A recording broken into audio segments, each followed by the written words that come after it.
নমস্কার, আজকে বানাবো কলা পাতায় কচুর লতি ঝাল গ্রাম্য পদ্ধতিতে।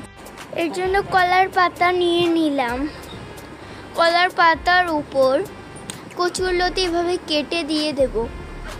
এর উপর দিয়ে দেব লবণ, হলুদের গুঁড়ো, মরিচের গুঁড়ো, চিনি, আদা রসুন বাটা, লেবুর রস,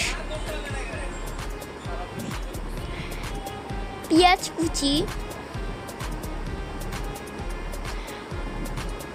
রসুন কুচি দিয়ে সব ভালো মতো মাখিয়ে নেব। এবার এর মধ্যে দিয়ে দেব সরিষা ও নারিকেল বাটা। এর মধ্যে দিয়ে দেব চিংড়ি। আবার ভালো করে মাখিয়ে নেব।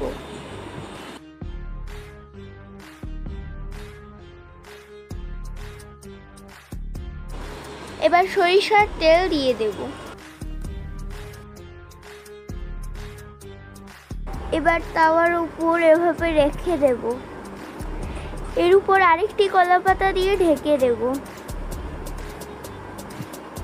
উপর দিয়ে ঢাকনা দিয়ে ঢেকে দেব। অল্প আঁচে 20 মিনিট রেখে দেব। তারপরে এরকম হলে উঠিয়ে নেব।